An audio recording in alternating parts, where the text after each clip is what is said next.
Dear brothers and sisters, today we have taken the verse from Isaiah 41:10. मेरे प्रिय भाइयों व बहनों, आज के दिन हमने प्रतिज्ञा वचन यशायाह 41:10 से लिया है। Here the Lord himself says, "Do not fear, for I am with you." यहाँ पर प्रभु स्वयं कहते हैं, मत डर क्योंकि मैं तेरे संग हूँ। Do not be dismayed, for I am your God. इधर उधर मत ताक, मैं तेरा परमेश्वर हूँ। I will strengthen you and help you. मैं तेरी सहायता करूँगा। I will uphold you with my righteous right hand. अपने धर्म में दाहिने हाथ से मैं तुझे संभाले रखूँगा। Here many a times the Lord says, I will do it. और इस वचन में कई बार प्रभु ऐसा कहते हैं, मैं इसे करूँगा। You need not fear. और तुझे किसी बात की चिंता करने की आवश्यकता नहीं है। I am here for you. मैं तेरे साथ और संग हूँ। That's why David says in Psalm 23:4. और यही चीज दाऊद भजन संहिता 23:4 में कहते हैं, Even though I walk through the darkest valley, I will fear no evil. चाहे मैं घोर अंधकार से भरी हुई तराई से मैं होकर चलूं, तो भी मैं नहीं डरूंगा, For you are with me. क्योंकि तुम मेरे साथ रहते हो। If God be for us, who can be against us? हाँ, अगर प्रभु हमारे साथ है तो हमारे विरुद्ध कौन उठ सकता है? No harm can touch us. और कोई भी बुराई हमको छू नहीं सकती। That's why the saint says here, the Lord is with me, I will not be afraid. और इसी कारण संत कहता है, मैं नहीं डरूंगा क्योंकि यहोवा मेरी ओर है। What can mere mortals do to me? मनुष्य मेरा क्या कर सकता है? We need not fear any man. और हमें किसी भी मनुष्य से डरने की कोई आवश्यकता नहीं। We need not fear about anything that is coming against us. और इस संसार में चाहे हमारे विरुद्ध कुछ भी आए, हमें डरने की आवश्यकता नहीं है। Even though you walk through the darkest valley, यद्यपि आप गहरे अंधकार से गहराई से होकर भी चलेंगे, God says, I will uphold you with my righteous right hand. और प्रभु कहते हैं कि मैं तुझे अपने धर्म में दाहिने हाथ से संभाले रखूंगा। I love to share a testimony about Brother Ebenezer who lives in Padiyanallur, Chennai. और मैं एक भाई एबिनेसर जो पदियानल्लूर चेन्नई में रहते हैं, उनके बारे में साक्षी बताना चाहती हूँ। He had been married for 17 years. और उसका विवाह होकर 17 वर्ष बीत चुके थे। Before marriage, he occasionally drinks.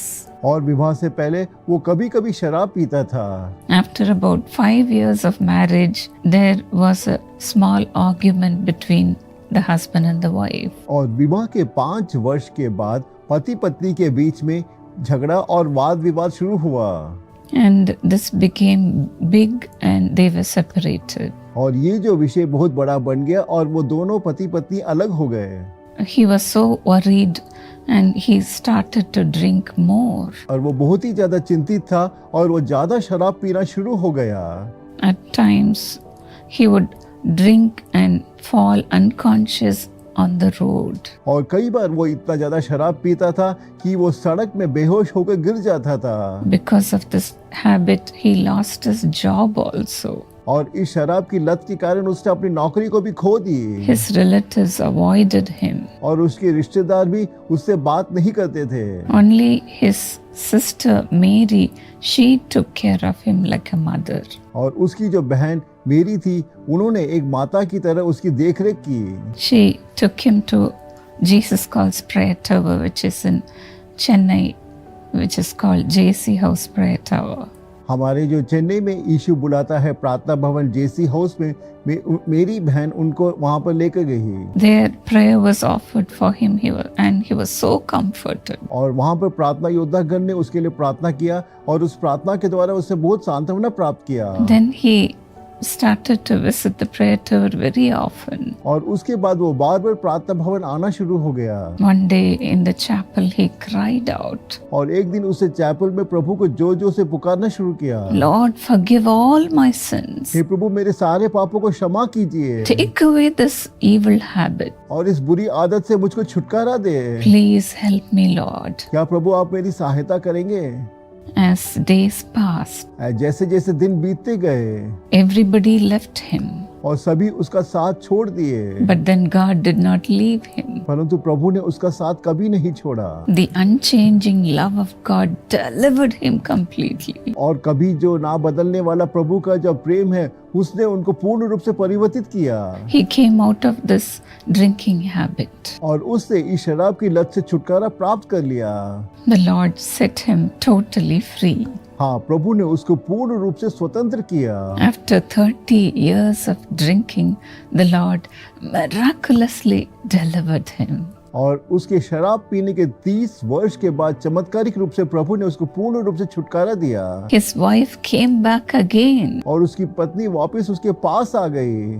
Today they are living a happy life. हाँ, आज के दिन वो एक आशीषित पारिवारिक जीवन बिता रहे हैं। 2.5 years passed. और 2 वर्ष के बाद Today he says, I'm free from all the alcohol habit. और आज के दिन वो कहते हैं कि मैं शराब से पूर्ण रूप से छुटकारा पा चुका हूँ। And he came and thanked God in the prayer tower. हाँ, वो प्रार्थना भवन आए और उन्होंने धन्यवाद कहा। Do not have any guilt about your sin, dear friend. मेरे प्रिय दोस्तों, आप अपने पाप के बारे में किसी तरह की चिंता मत कीजिएगा। Without hiding your sin, if you confess your sins before God, He's so merciful to forgive all your sins. और आप अपने आप को मत छिपाइएगा, परंतु प्रभु के सामने अपने पापों का अंगीकार कीजिएगा और प्रभु बड़े अनुग्रह से आपके सारे पापों को क्षमा करेंगे। Do not be dismayed. और आप निराश मत होइए। Do not be afraid. आप मत डरिए। God will help you to come out of it. और प्रभु आपको इस लत से बाहर निकालने में सहायता करेंगे। Shall we pray now? आइए हम प्रार्थना करें। Father, help your children, Lord. हे प्रभु, आप अपने बच्चों की सहायता कीजिएगा। I especially pray for those who are addicted with alcohol habits. और विशेष रूप से मैं ऐसे लोगों के लिए प्रार्थना करती हूँ जो शराब की लत में फंसे हुए हैं। The wives or children may be praying for their husbands and fathers. हो सकता है कि पत्नी अपने पति के लिए, बच्चे अपने पिता के लिए प्रार्थना कर रहे होंगे। The wives or children, they may be praying for their husbands and their father. हो सकता है कि पत्नी अपने पति के लिए और बच्चे अपने पिताजी के लिए प्रार्थना कर रहे होंगे। Or even for their children. और आप उनके लिए सुरक्षा के लिए। Lord, today let a miracle happen, Lord. हे प्रभु, उस व्यक्ति के जीवन में आज के दिन एक चमत्कार हो प्रभु। Deliver those who are affected with this evil habit. और जो इस बुरी आदत की लत पे फंसे हुए, आप उनको छुटकारा दीजिएगा। Set them totally free, Lord. हे प्रभु, पूर्ण रूप से आप उनको छुटकारा दीजिएगा। Like this brother Ebenezer, Lord, remember your children, Lord. और इस भाई एबिनेसे की तरह आप अपने बच्चों को स्मरण कीजिएगा। Lord, help them to live a happy life. हे प्रभु, इनको एक आशीष में जीवन बिताने में आप इनको सहायता कीजिएगा। No more guilt, Lord. और उनके मन में किसी तरह का निंदा ना हो। No more shame. और कोई भी शर्म ना हो। Bring them out of it, hey Lord. प्रभु, आप उनको ऐसी हर एक परिस्थिति से बाहर निकालिए। Let all those who have left them come back to them, और Lord. जो भी उनके परिवार वाले उनको छोड़ के चले गए, सब आज के दिन वापस आ जाए। Let this be a miracle today, hey Master. प्रभु, आज का जो दिन है उनके लिए एक चमत्कार का दिन हो। Today, Lord, let salvation come into this home. हे प्रभु, आज के दिन इस घर परिवार में आपका उद्धार आए। Deliver them, Lord. छुटकारा दीजिएगा Totally let them be और transformed. पूर्ण रूप से परिवर्तित कीजिएगा। In Jesus' name. यीशु के नाम से मैं प्रार्थना मांगती हूँ। God bless you, dear friend. मेरे प्रिय दोस्तों, प्रभु आपको आशीषित करे। I know God has set you free. और मैं जानती हूँ प्रभु ने आपको स्वतंत्र किया है। Cling on to Jesus और हमेशा यीशु को पकड़े रखिएगा and continuously love Him. और हमेशा यीशु से प्रेम कीजिएगा। Jesus is our only hope. और यीशु ही हमारी आशा है। Jesus is our future. और यीशु ही हमारे भविष्य हैं। Cling on to Him and receive your miracle. और हमेशा यीशु को पकड़े रखिएगा और अपने आशीष और चमत्कार को प्राप्त कीजिएगा। May God bless you. प्रभु आपको आशीषित करे। Precious Shivnath Prajapati and Sarita Bage, happy wedding anniversary. प्रिय शिवनाथ प्रजापति और सरिता बाघे, शादी की सालगिरह मुबारक हो। Happy birthday to you, Sarita. सरिता, आपको जन्मदिन की हार्दिक शुभकामनाएं। God bless you richly and abundantly according to Hebrews 6:14. God says, I will bless you. I will give you descendants. इब्रानियों 6:14 के अनुसार परमेश्वर आपको भरपूरी और बहुतायत की आशीषें दे। परमेश्वर कहते हैं, मैं तुझे आशीष दूंगा और तेरी संतान को बढ़ाता जाऊंगा।